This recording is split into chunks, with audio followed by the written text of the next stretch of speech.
Bagian 1, Ikhtisar. Ayat inti, Markus 11 ayat 15 dan ayat 17. Markus 12 ayat 7. Fokus pelajaran, Markus pasal 11 dan pasal 12. Pendahuluan, Markus adalah kisah terpendek dari keempat Injil tentang pelayanan Yesus. Hingga Markus 9, penulis membahas pelayanan Yesus di wilayahnya sendiri di Galilea. Namun, mulai dari Markus 10, narasi beralih ke pelayanan Yesus di Yudea, khususnya di Yerusalem. Dalam perjalanannya ke kota besar itu, Yesus menjelaskan kepada murid-muridnya tentang misinya yang akan berlangsung di sana. Kisah itu tidak hanya mengumumkan perubahan lokasi pelayanan Kristus, tetapi juga memperkenalkan para pembaca pada bagian terakhir dari pelayanan dan kehidupan Yesus di bumi. Tema pelajaran, studi minggu ini mempertimbangkan beberapa insiden penting dalam kehidupan Yesus yang terjadi di Yerusalem, khususnya yang berkaitan dengan Bait Suci. 1. Pengumuman tentang sengsara Kristus yang berhubungan dengan kematiannya. 2. Perjalanan Yesus ke kota Yerusalem. Meskipun Markus menyebutkan tentang perjalanan Yesus ke wilayah Yudea, dalam bab 10.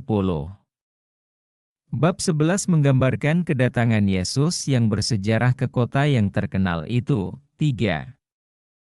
Aktivitas Yesus di Yerusalem dan Bait Sucinya, tempat sebagian besar diskusi dalam Markus 11 dan 12. Bagian 2, komentar, pengumuman tentang sengsara. Dimulai dalam Markus 8, Yesus secara eksplisit mengumumkan penderitaannya yang akan datang di kayu salib. Kemudian mulailah ia mengajarkan kepada mereka, bahwa anak manusia harus menanggung banyak penderitaan dan ditolak oleh tua-tua, imam-imam kepala dan ahli-ahli Taurat, lalu dibunuh dan bangkit sesudah 3 hari dari antara orang mati. Markus 8 ayat 31. Kemudian, dalam bab berikutnya, Yesus menggambarkan adegan-adegan kematiannya di masa depan. Anak manusia akan diserahkan ke tangan manusia, dan mereka akan membunuh dia, dan setelah ia dibunuh, ia akan bangkit setelah 3 hari. Markus 9 ayat 31. Yesus tahu bahwa perjalanannya menuju Yerusalem adalah jalan penderitaan dan kematian. Namun, dia bertekad untuk pergi ke sana karena misinya adalah mati di kayu salib untuk menyelamatkan manusia. Sayangnya, para murid tidak memahami perkataan Yesus tentang misinya sebagai penggenapan langsung dari nubuat. Para murid berpikir bahwa Yesus akan mendirikan kerajaan duniawi selama masa hidup mereka. Karena alasan ini, mereka membahas kemungkinan hak istimewa atau posisi yang dapat mereka peroleh di dalam dan dari kerajaan tersebut. Lukas, dalam Injilnya, mencatat rasa tidak nyaman di antara para murid setelah kematian Yesus telah sangat mengecewakan harapan dan ambisi mereka. Tetapi kami berharap bahwa Dialah yang datang untuk membebaskan orang Israel. Lukas 24 ayat 21. Kata salah seorang dari mereka. Jadi, meskipun diikuti oleh banyak orang, Yesus akhirnya berjalan sendiri. Hanya Dia yang memahami sepenuhnya makna dari setiap tindakannya. Seperti yang Yesaya gambarkan ratusan tahun sebelumnya, aku seorang diri telah mengirik palungan anggur, dan dari antara bangsa-bangsa tidak ada seorang pun yang bersamaku. Yesaya 63 ayat 3, Yesus pindah ke kota Yerusalem. Kota Yerusalem yang terkenal itu menerima Mesias tanpa kemeriahan besar dari para pemimpin agama dan orang-orang terpelajar di negeri itu. Yesus datang dengan seekor anak kuda. Ia tidak dikenali sebagai raja oleh mereka yang menilai penampilan luarnya. Beberapa orang, mungkin para murid, bersorak dengan emosi gembira tentang kedatangan kerajaan. Orang-orang yang berjalan di depan dan mereka yang mengikuti berseru, "Hosana! Diberkatilah Dia yang datang dalam nama Tuhan, diberkatilah kedatangan kerajaan Daud, Bapa leluhur kita, Hosana di tempat yang maha tinggi." Markus 11 ayat 9 dan 10, bagian berikutnya dari narasi Markus dalam bab 11 berfokus pada bait suci, pusat upacara keagamaan bagi seluruh bangsa Israel. Dan khususnya kebaktian-kebaktiannya. Dari sudut pandang Yesus, tujuan awal didirikannya bait suci telah menjadi usang. Ellen G. White menjelaskannya dengan kata-kata berikut, ibadah itu telah ditetapkan oleh Kristus sendiri. Di setiap bagiannya, ibadah itu merupakan lambangnya, dan ibadah itu penuh dengan vitalitas dan keindahan rohani. Akan tetapi, orang-orang Yahudi kehilangan kehidupan rohani dari upacara-upacara mereka, dan berpegang teguh pada bentuk-bentuk yang mati. Mereka percaya kepada kurban dan tata cara itu sendiri, alih-alih bersandar kepada Dia yang mereka tunjuk. Untuk menggantikan apa yang telah hilang, para imam dan rabi melipat gandakan persyaratan mereka sendiri. Dan semakin kaku mereka, semakin sedikit kasih Allah yang dinyatakan. Mereka mengukur kekudusan mereka dengan banyaknya upacara mereka, sementara hati mereka dipenuhi dengan kesombongan dan kemunafikan. Kerinduan segala zaman, halaman 29, Yesus dan Bait Suci. Markus memberitahu kita, Yesus memasuki Yerusalem dan masuk ke dalam area Bait Suci, dan setelah meninjau semuanya, Ia berangkat ke Betania bersama ke-12 muridnya, sebab hari sudah malam. Markus 11 ayat 11. Keesokan harinya, setelah kembali ke bait Allah, kemarahannya tidak dapat ditahan. Yesus masuk ke bait Allah dan mulai mengusir orang-orang yang berjual beli di halaman bait Allah. Ia membalikan meja-meja penukar uang dan bangku-bangku pedagang merpati, Markus 11 ayat 15, kemudian, sambil mengutip kitab suci, Yesus mencela mereka, "Bukankah ada tertulis, rumahku akan disebut rumah doa bagi segala bangsa? Tetapi kamu telah menjadikannya sarang penyamun." Markus 11 ayat 17. Tidak diragukan lagi Yesus marah karena ketidakjujuran transaksi yang dilakukan di halaman bait suci.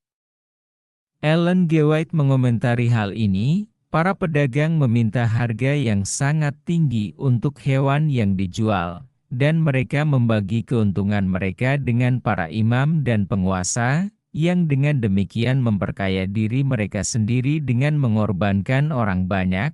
Kerinduan segala zaman, halaman 155. Pada saat yang sama, kita tahu bahwa setiap pria Israel diharapkan membayar pajak bait suci tahunan sebesar setengah shikal. Perdebatan tentang apa yang dilakukan oleh otoritas bait suci dengan kelebihan uang tersebut menunjukkan bahwa keuangan tersebut sama sekali tidak transparan. Markus 11 ayat 18 memfokuskan perhatian pembacanya pada para imam, para pemimpin kebaktian bait suci, dan para ahli Taurat, dan bagaimana mereka mulai mencari cara untuk membunuh Yesus. Sungguh menyedihkan melihat bahwa para pemimpin agamalah yang memulai kematian Yesus. Ketika ditegur oleh juru selamat, mereka seharusnya mengoreksi penyalahgunaan pengadilan bait suci. Ellen G. White, Kerinduan Segala Zaman, halaman 156 dan 157. Alih-alih mendengarkan pesan Yesus, para pemimpin agama ingin agar utusan itu menghilang. Ellen G. White juga menulis, para imam yang melayani di bait suci telah kehilangan pandangan akan pentingnya pelayanan yang mereka lakukan. mereka telah berhenti melihat melampaui simbol kepada hal yang dilambangkan. Dalam mempersembahkan persembahan kurban, mereka seperti aktor dalam sebuah drama. Tata cara yang telah ditetapkan Allah sendiri dijadikan sarana untuk membutakan pikiran dan mengeraskan hati. Allah tidak dapat berbuat lebih banyak lagi bagi manusia melalui saluran-saluran ini. Seluruh sistem harus disingkirkan. Kerinduan segala zaman, halaman 36. Pada hari berikutnya, Yesus kembali memasuki pelataran bait suci, Markus 11 ayat 27. Sekali lagi, para imam kepala, ahli Taurat, dan tua-tua datang untuk berdebat dengannya. Mereka berdebat dengan Yesus tentang kekuasaannya, dan bertanya, "Dengan kuasa manakah engkau melakukan hal-hal ini?" Markus 11 ayat 28. Sebagai tanggapan, Yesus menjawab pertanyaan mereka dengan pertanyaan lain dan menghindari memberikan jawaban langsung kepada mereka. Sebenarnya, Yesus telah menjawab pertanyaan yang sama di masa lalu, namun tidak ada perubahan yang terjadi dalam sikap para pemimpin Israel sejak saat itu. Lebih jauh, Yesus tahu, melalui maksud pertanyaan mereka, bahwa mereka hanya ingin berdebat dengannya alih-alih bertobat dari kesombongan dan kekerasan hati mereka. Jelaslah bahwa melalui ajaran-ajarannya mereka memahami karakter ilahi Yesus. "Guru, kami tahu bahwa engkau adalah seorang yang jujur dan tidak peduli dengan pendapat orang lain, sebab engkau tidak memihak kepada siapapun, tetapi engkau mengajarkan jalan Allah dengan jujur." Markus 12 ayat 14. Dalam kasus lain, para pemimpin agama melontarkan pertanyaan kepada Yesus karena kebencian, seperti yang digambarkan dalam Markus 12 ayat 13, maka mereka menyuruh beberapa orang Farisi dan Herodian kepadanya untuk menjeratnya dengan suatu pernyataan. Para pemimpin agama secara kolektif berusaha untuk menangkap Yesus. Markus 12 ayat 12. Dalam perumpamaan tentang kebun anggur, Markus 12 ayat 1-11, Yesus menyingkap dengan tepat rencana jahat para pemimpin agama untuk mengambil nyawanya dalam waktu dekat. Kristus menegaskan pengkhianatan mereka dalam perumpamaan itu dengan kata-kata ini, "Mereka menangkapnya dan membunuhnya, dan melemparkannya keluar kebun anggur itu." Markus 12 ayat 8. Akan tetapi, mengingat pembahasan kita tentang bait suci, yang paling penting adalah kata-kata Yesus dalam ayat 9. Dalam ayat ini, Yesus menjelaskan apa yang akan terjadi menurut rencana keselamatan Allah. Ia akan datang dan membunuh penggarap-penggarap anggur itu, dan kebun anggur itu akan diberikannya kepada orang-orang lain. Markus 12 ayat 9. Dengan kematian Yesus, seluruh sistem kemah pertemuan mencapai akhirnya. Semua lambangnya menunjuk kepada Yesus. Selain itu, sisa-sisa Israel yang setia akan meneruskan misi itu. William Lane menjelaskan nasib buruk Israel secara harfiah dalam kata-kata berikut. Dalam lingkup perumpamaan itu, konsekuensi yang tak terelakkan dari penolakan sang anak adalah penghakiman yang menentukan dan membawa bencana. Hal ini menunjukkan pentingnya penolakan Yohanes dan Yesus yang begitu menonjol dalam Yohanes 11 ayat 27 dan Yohanes 12 ayat 2. Karena yang terlibat adalah penolakan Allah. Tanpa menyatakan keputraan transenden sendiri, Yesus dengan jelas menyiratkan bahwa Sanhedrin telah menolak utusan terakhir Allah dan bahwa bencana akan terjadi. Kepercayaan suci dari orang-orang pilihan akan dialihkan kepada Israel baru milik Allah. Bagian 3, penerapan dalam kehidupan. 1. Pelajaran praktis apa yang dapat kita pelajari dari tindakan Yesus dalam membersihkan bait suci? Perhatikan pernyataan berikut, pelataran bait suci di Yerusalem, yang dipenuhi dengan hiruk-pikuk perdagangan yang tidak suci, benar-benar menggambarkan bait suci hati, yang dinodai oleh kehadiran nafsu sensual dan pikiran yang tidak suci. Dalam membersihkan bait suci dari para pembeli dan penjual dunia, Yesus mengumumkan misinya untuk membersihkan hati dari pencemaran dosa, dari keinginan duniawi, hawa nafsu yang egois, kebiasaan jahat, yang merusak jiwa. Ellen G. White, Kerinduan Segala Zaman, halaman 161, 2.